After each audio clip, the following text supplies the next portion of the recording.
Train गुजरी train. ओ कितनी लंबी ट्रेन है, लोग बैठे हुए हैं।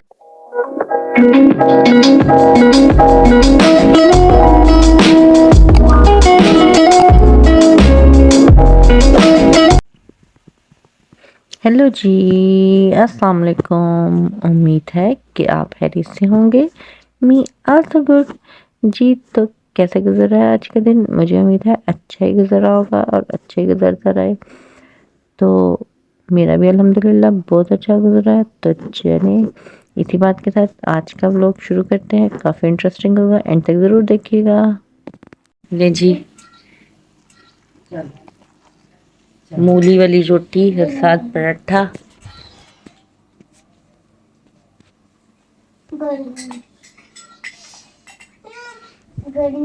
तो ये हमारा ना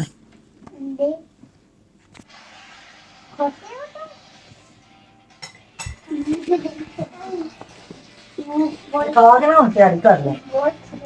मैंने कपड़े इस्त्री पे कर लिए। चलो अब तैयार हो जाओ, ना जाना है। अच्छा कपड़े इस्त्री कर लिए। आ गया उधर वो वाला मॉइज भी आ रहा है। चलो चलो चलो तैयार हो जाओ, तैयार हो जाओ। दो मुझे, मैं मोबाइल चार्जिंग पे भी लगा दूं। चलो आइला आप भी तैयार हो, जल्दी जल्दी से आ जाओ। चलो तैयार होते हैं, जा रहे हैं। मैं भी तैयार हो गई, चलते हैं अब। चलो आदि सर दिखाओ जरा, अपनी फुल लुक दिखाओ जरा। मेरा बेटा खड़े होके कैसा लग रहा है मेरा बेटा? हाँ आइला आप भी दिखाओ।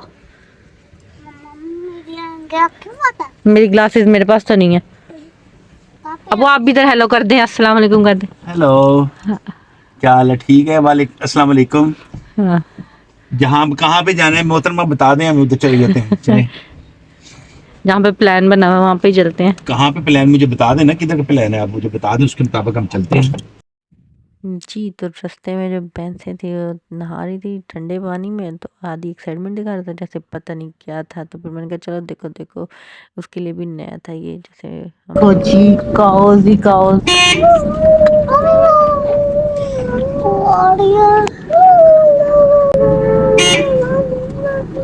ये काओ को हरन मार रहे हैं वो। इस्माइल भी नौकर बन गया।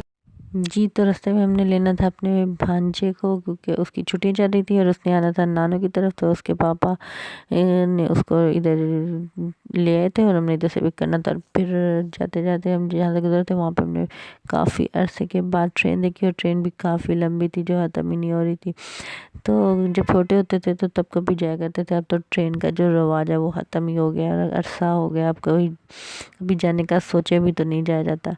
तो बस उसके बाद हमने जाना था अपने चाचू की तरफ। हमारा सडन प्लान बना तो हम चले गए थे चाचू की तरफ। तो ये बस उधर ही हम रुके थे। तो अब अंदर जाते हैं, फिर आपको बाकी चीज़ें दिखाते हैं।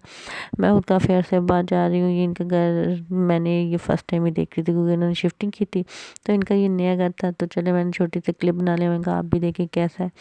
मुझे तो काफ़ी अच्छा लगा, और आप भी मुझे कमेंट में बताइएगा कैसा लगा। तो इधर हम काफ़ी चाची वगैरह से बातें, काफ़ी अरसे के बाद किसी से मिले तो बंदा काफ़ी अच्छा फील करता है। तो मुझे भी काफ़ी अच्छा लगा अपनी चाची को मिलके। और आइला यहाँ पे फुल मूड ऑन थे, खुली जगह देखी, काफ़ी इंजॉय कर रहे थे। और अंदर अम्मी और मेरी चाचियाँ नमाज़ पढ़ रही थी। तो मैंने कहा चले आपको बाहर का व्यू भी दिखाऊं, लेकिन बाहर काफ़ी अंधेरा हो गया था। तो क्योंकि इनके घर के बिल्कुल सामने गार्डन था और काफ़ी अच्छी जगह भी था, लेकिन अंधेरा होने की वजह से मैं आपको नहीं दिखा सकी। तो बस हम इसके बाद घर आ गए थे। घर आते सारी जो थे मेरा दिल कर रहा था गाजर का हलवा खाने का। तो अम्मी ने फटाफट कहा चलाओ मिल के बनाते हैं। तो हम दोनों ने मिल के बनाया गाजर। जी तो ये मैं दूध की पहले रबड़ी बना लूँगी। आज मैं डिफरेंट तरीके से बना रही हूँ। वैसे मैं डिफरेंट तरीके से बनाती हूँ, जो दूध में डाल के गाजर का बनाती हूँ, लेकिन अब मैं ये रबड़ी का बना के थोड़ा दूध को गाढ़ा करके फिर बनाऊँगी। इस तरह ज़रा अच्छा इस तरह भी बनता था, डिफरेंट भी होना चाहिए। गाजरों को मैंने ले लिया था तकरीबन 5 किलो ये गाजरें थी, जिनको को छीलने में और करने में काफ़ी मेहनत लगती है कि मजाक नहीं है। तो मैंने कहा वो आपको क्या दिखाऊँ, इसलिए मैंने वो गाजरों को करके कद्दूकश करके तो उसके बाद मैंने इसको इसमें रख लिया था और इसको मैंने क्या इसको गाजरों को गलाना था। और हम पानी नहीं डालते, हम जो है गाजरों में दूध ही डालते हैं। आप भी दूध ही डालेगा क्योंकि इससे बहुत अच्छा टेस्ट आएगा। पहले मैंने थोड़ा सा दूध डाल के गाजरों को गला लिया था थोड़ा बहुत। फिर दूसरी तरफ मैं तकरीबन ये 7 से 8 किलो दूध था जिसकी मैं रबड़ी बना रही हूँ। तो ये मैं 7-7 चम्मच इसका हिलाई जा रही हूँ ताकि दूध नीचे ना लगे, क्योंकि ये थिक हो रहा था और थिक जब होता है दूध तो फिर नीचे लग जाता है। इसको 7-7 चम्मच घुमाना बहुत ज़रूरी था।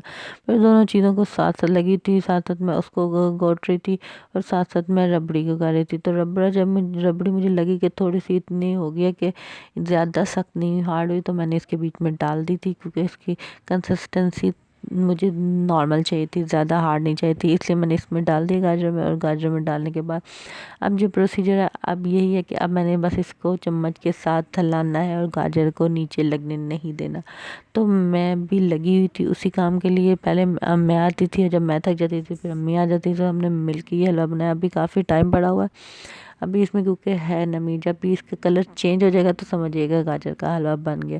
वैसे भी अब तो सर्दियाँ वैसे कम हो गई थी लेकिन फिर भी दिल कर रहा था तो इसलिए फिर मिल के बना लिया। तो खाने को दिल कर रहा था तो इसके लिए मेहनत तो बनती है। फिर इसमें काफ़ी मेहनत थी तो इसको यही था कि इसमें बस अब इसके सर पे खड़ा होकर इस पे चम्मच मारना था।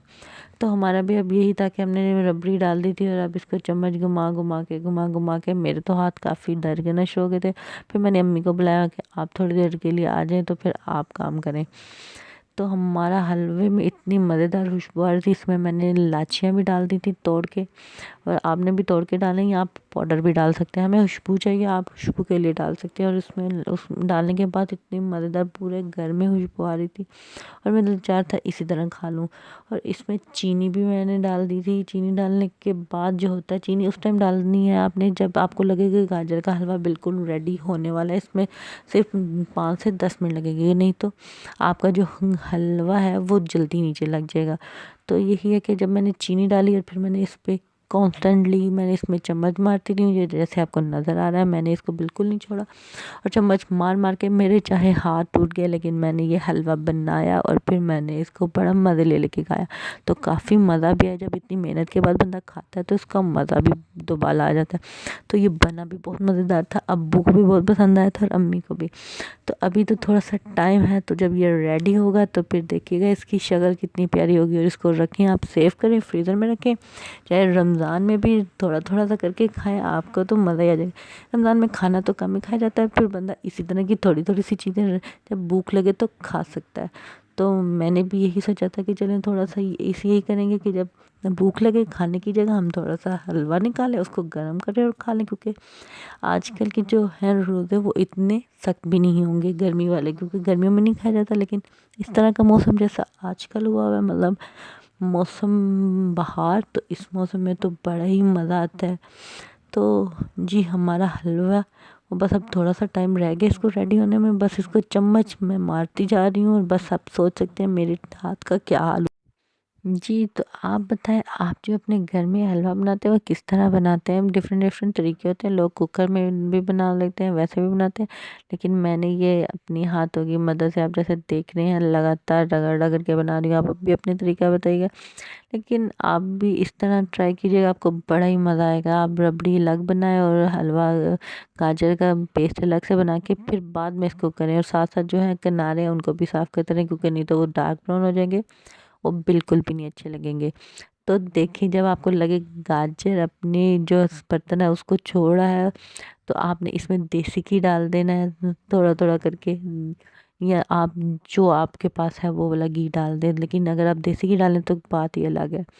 तो बस ये हमारा बिल्कुल रेडी हो चुका है। आप ये इसने क्योंकि देखिए किनारे भी छोड़ दिए हैं, तो हमारा हलवा बिल्कुल रेडी हो गया। बस इसको हमने गार्निशिंग के लिए एक प्लेटर में निकालना है और फिर मैंने आपको दिखाना है। तो मैंने आग हल्की कर दी है ताकि इसका टेम्परेचर नॉर्मल हो जाए। जब ये नॉर्मल टेम्परेचर हो जाएगा तो फिर इसको डाल देंगे हम बर्तन में और फिर मैं आपको दिखाऊंगी। मज़ेदार था हमारा गाजर का हलवा। जितना मैंने इसको बनाने में मेहनत लगाई है उससे ज़्यादा मैं खाने में भी मज़ा आएगा। तो हमारा मज़ेदार था गाजर का हलवा। देखें जी, हार्ड भी हो गया है और बिल्कुल रेडी भी हो गया है। लेकिन ये अभी थोड़ा सा गर्म है इसलिए मैं इसको अभी नहीं निकालूंगी, थोड़ा सा ठंडा होने का वेट करते हैं तो फिर इसमें डालेंगे, तो फिर देखिएगा आराम से आ जाएगा। तो जी हमारा जो मज़ेदार सा गाजर का हलवा है, मैंने इसके ऊपर गार्निशिंग भी कर दिया। देखिए कितना मज़ेदार सा बादाम उसके ऊपर डाल दिए हैं। मैंने चख भी लिया था बीच में, मुझे काफ़ी मज़ेदार, और मैंने जो इसकी चीनी है वो भी बिल्कुल बैलेंस डाली थी। तो देखें जी जितना भी था ये इतने बर्तन में कंप्लीट आ गया, और बाकी आपको पता है खाने शाने में भी ख़त्म हो जाता है। तो आप भी फटाफट ये इतने मौसम में गाजर का हलवा बनाएं और खुद भी खाएं और घर वालों को भी खिलाएं और मज़े लूटें। तो बस जी मुझे उम्मीद है आपको मेरा आज का व्लॉग अच्छा लगा होगा। अगर अच्छा लगे तो इसको लाइक करें, शेयर करें और सब्सक्राइब तो मस्त है। और मुझे अपनी दुआओं में भी याद रखिएगा, सब्सक्राइब करना मत भूलिएगा। बाय।